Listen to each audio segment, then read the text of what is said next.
Okay, so good afternoon, everyone. So today we were supposed to have a quiz, but we will not have a quiz today. We will have our quiz on Thursday. Now, today we are going to be finishing off with the recap of chapter 3. Yes, Matt. Recap of chapter 3. And then next class, we will try to start with chapter 4, that is divide and conquer algorithms, right? So, see. Now, today we are going to be talking. So, last time we talked about different types of polynomials and their order of growth, right? We talked about big O, big omega, big theta, little theta, and so on.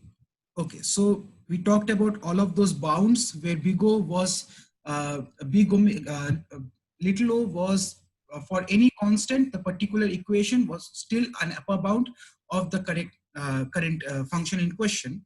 On the other hand, big O had some particular constant, and for some particular constant that held true.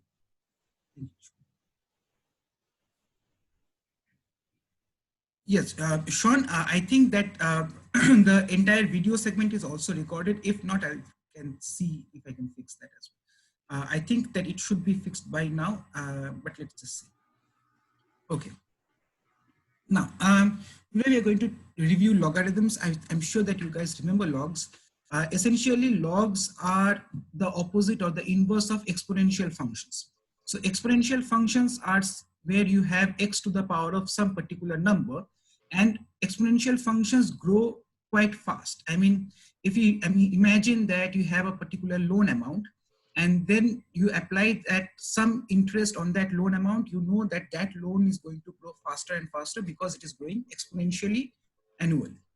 On the other hand, logarithms are the inverse of exponential functions, so that are they grow quite slow. So in general, if you find an algorithm that takes big O of n time, we call that as linear time algorithms. But in terms of n, if we see that we have an algorithm that is log of n, then in that particular case, we will always choose the log n algorithm because that will grow much slower. And essentially, that means that it is going to run much faster than a linear time algorithm. Yes, Abdul Rahman, I am going to upload the sessions for last Thursday's session on YouTube. I just need to caption it a bit, and I'm just working through that. But I will do that, and I'm in the process of doing it. Okay. Okay, so if there are no other questions, so let's move on. Okay, so let's review some properties of logs. So log essentially means that given a, so log has two parts. Essentially, it has three parts. So log with a base and a particular number that gives you a particular solution, right? So let's say that if I just see.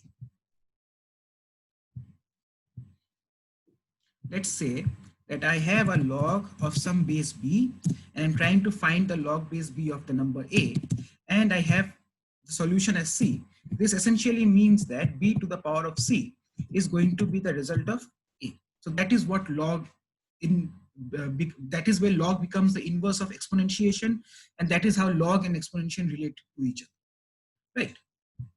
Okay, so when we have c to the power of log base cx, in that scenario, it means that c to the power of something will result in x, right?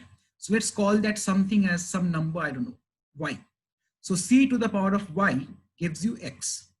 So this log base cx has the value y.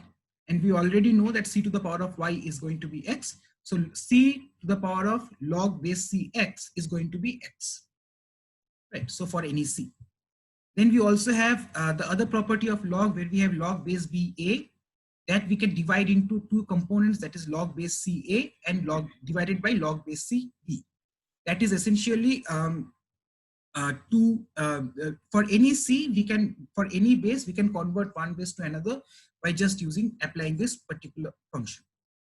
Similarly, we have, so for example, last time, few days back, I think we had this conversation, was the complexity differences between log base 2 and log base 10, or for that matter, natural logs, that is log base e.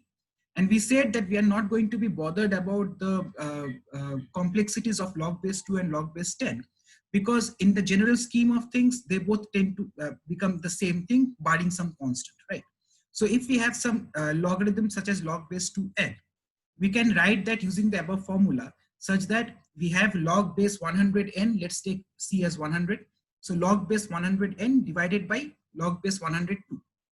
So we can then rewrite that as 1 divided by log base 102 times log 100n. And we know that 1 over log base 102 is some constant. In this particular scenario, it is 6.64, whatever. But it is some constant times our new base, that is the new base being 100. So the base does not matter as long as we are allowed to multiply some constant to it. And we know that for big O notations and for any notations for that matter, bases, we usually say that it is in base 2, but it really does not matter. Okay. The other property of log that we need to remember is if we have log of some number raised to the power of some number. So in basic sense, we have log of n to the power of 473. We know that it is going to be big O of log n, because this entire number, let's say we just have this particular equation, that is n raised to the power of 473 plus n squared plus n plus 96 blah blah blah. We get big O of n raised to the power of 473. We talked about this last time. The largest polynomial dominates the entire order of group. Now the log of that particular number, as I'm sure you guys remember, becomes 473 times log of n. Right. So any exponential dominates every polynomial, because a polynomial is just some x's squared and something like that. And by whether on the other hand, an exponential is 2 to the power of that particular number. So in this case, the reverse of log can dominate the polynomial number, right? Okay, so that is why we usually avoid exponential time algorithms unless we need it and we don't have an option. Okay. So we talked about this. We have log base AB equals to log base CB divided by log base CA. We can also correlate between log base 2 and log base 10 by just dividing and recreating that equation such as log base 10n by log base 10(2). That essentially becomes, as we did last time, 3.3 times log base 10n. So if we apply our old limit formulations, if we want to figure out the relationship by comparing log base 2 and log base 10, we can always apply the limit, that is log base 2n divided by log base 10n. And we know that it is 3.3 log base 10n, log base 2. So we can say that the limit tends to 3.3 as n goes to infinity. So since this is a positive number, greater than 0 and less than infinity, we can say that log base 2n is in the order of functions defined by theta of log base 10n. Okay. Similarly, we can also compare exponential functions such as 2 to the power of n and 3 to the power of n.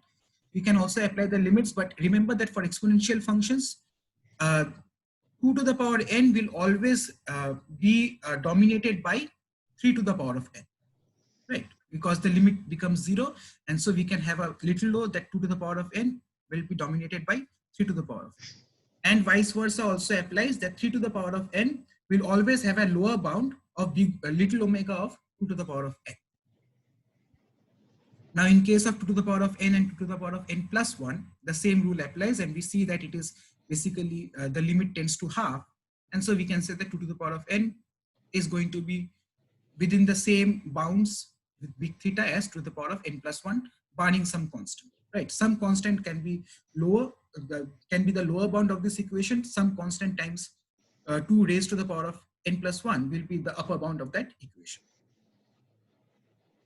Any questions?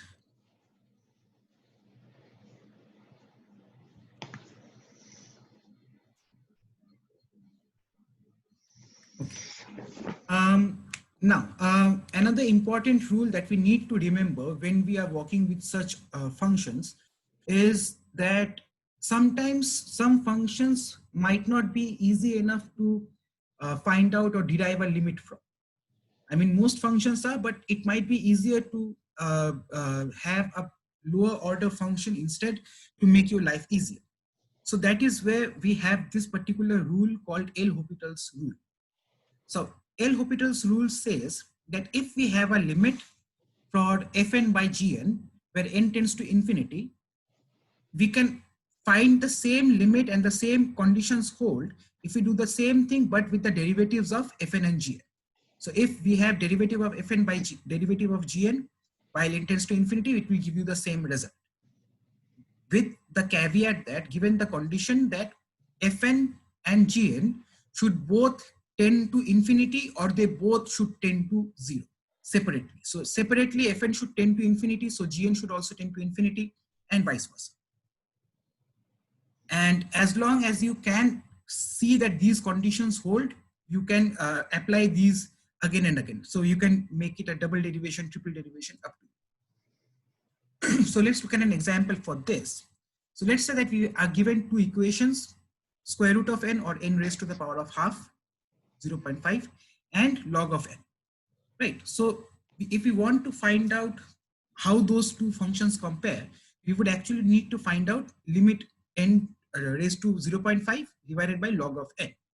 But you see that this becomes a bit trickier when we are trying to solve this in limits, because we can't cut anything out of this equation. So what we can do instead is we can derive both the upper half and the denominator separately.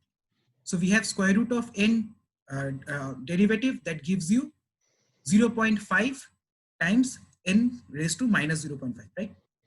I guess you know that. And derivative of log n is going to be 1 over n. Now the new equation becomes limit n tends to n raised to the power of minus 0.5 divided by 1 over n. That basically becomes n raised to 0.5. And we know that this limit tends to infinity. So we can say that log n is upper bounded by unconditionally upper bounded by n raised to the power of 0.5 or square root of n. So log n is equal to little o of square root of n, where square root of n is faster, grows faster. Okay, so in general, for any epsilon, we have n raised to epsilon. So log n belongs to the order of functions within this n raised to the power of epsilon for any epsilon greater than 0. Any questions about L'Hopital's? Can you go back to that last slide? This one? And can you explain that condition again? Okay. So these two conditions, Fn and Gn, are the these two conditions apply to Fn and Gn, right?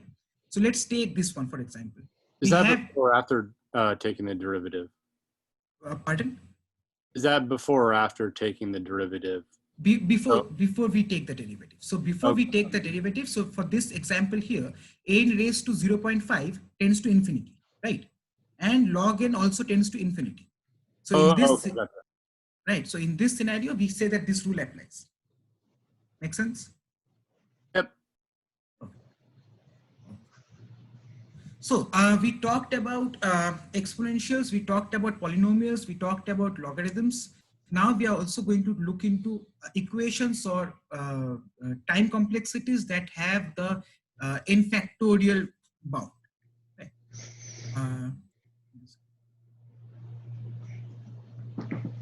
No, Abdul Rahman, you can't. So both have to be either 0 or both have to be infinity. You can't have 1 0 and 1 infinity. Does that make sense? Perfect.